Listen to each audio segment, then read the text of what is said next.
You won't believe what I saw that night. A single moment, a single glance through a half-open door, and my entire life as I knew it began to unravel. Sometimes, the most dangerous secrets aren't the ones we keep from others, but the ones we hide from ourselves. And this secret, the one that started with my stepson Ethan, was about to change me in ways I never imagined. The rain was relentless that night, hammering the roof of our Connecticut home like it wanted to break through.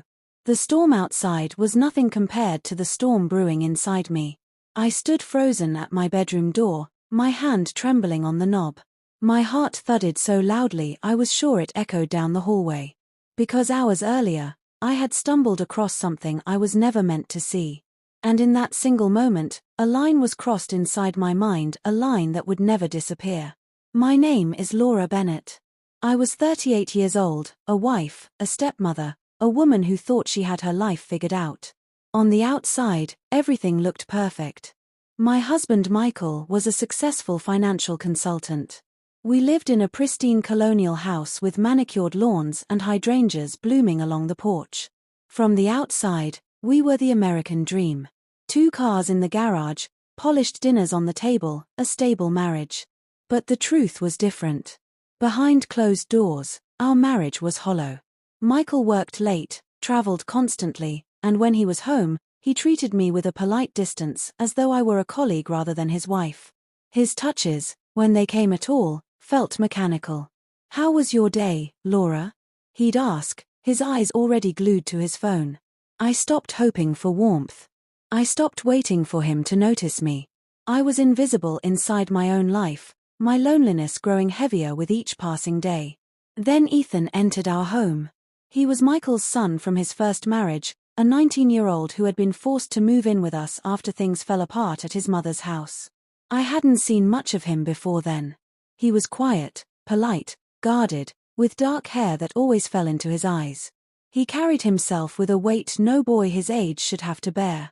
At first, he kept to himself.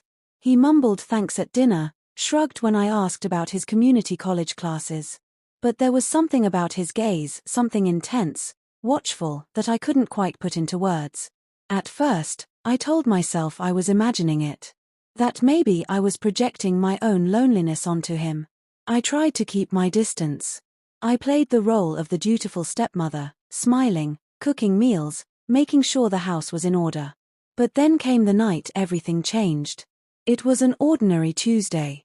My book club meeting had been cancelled, so I came home earlier than expected. Michael was away in Chicago for yet another conference. The house was dark, quiet, except for a faint glow spilling from Ethan's room upstairs. I walked softly, my heels clicking against the hardwood, and noticed his door was slightly ajar. Just enough for a sliver of light and a sound. I should have turned away. I should have respected his privacy. But I froze. And then, before my brain could stop me, my eyes drifted through that narrow crack. And what I saw sent a shiver through me. Ethan was on his bed, his laptop casting a glow across his face. His movements were unmistakable, private, intimate. But that wasn't what stole the air from my lungs. It was what was on his screen. It was me. A video I thought had been long erased. A private recording from years ago, back when Michael and I still loved each other, when passion hadn't yet withered into silence. I had almost forgotten that night. But Ethan hadn't. He had found it, and now he was watching it, watching me. My breath caught. My chest tightened. I felt exposed, violated, and yet something else burned beneath my skin. Something I hated myself for feeling. A twisted thrill that made my hands shake. I slipped away silently, back into my bedroom, closing the door behind me. My heart pounded. Did he know I had seen him? Did he want me to see? The next morning, I acted like nothing happened. I poured coffee, asked Ethan if he wanted toast, forcing a smile that felt like it might crack my face.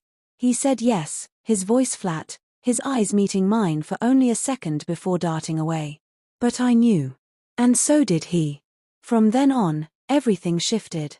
I noticed things I had ignored before, the way his eyes lingered when I bent to pick something up, the way his voice softened when he spoke to me, the way he stayed in the kitchen long after dinner, just to be near. His glances weren't crude. They were searching, alive. And once I noticed, I couldn't unsee it. And me. I changed too. At first, I told myself it was harmless. I let my robe hang a little looser in the mornings. I wore fitted tank tops instead of oversized shirts. I lingered by the door after showers, my hair damp, my skin warm. I told myself I was reclaiming confidence, but deep down, I knew it was for him. I knew it was wrong, but I didn't stop. Because for the first time in years, I felt seen. Desired. Alive.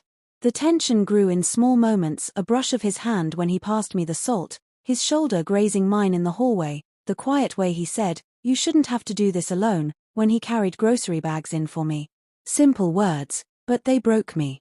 Michael never noticed how much I carried. But Ethan did. And then came the storm. A night of thunder and pounding rain, the house plunged into darkness when the power went out. I lit candles in the living room, their glow flickering across the walls. Ethan came downstairs, hair damp from a shower, his chest bare beneath a loose shirt.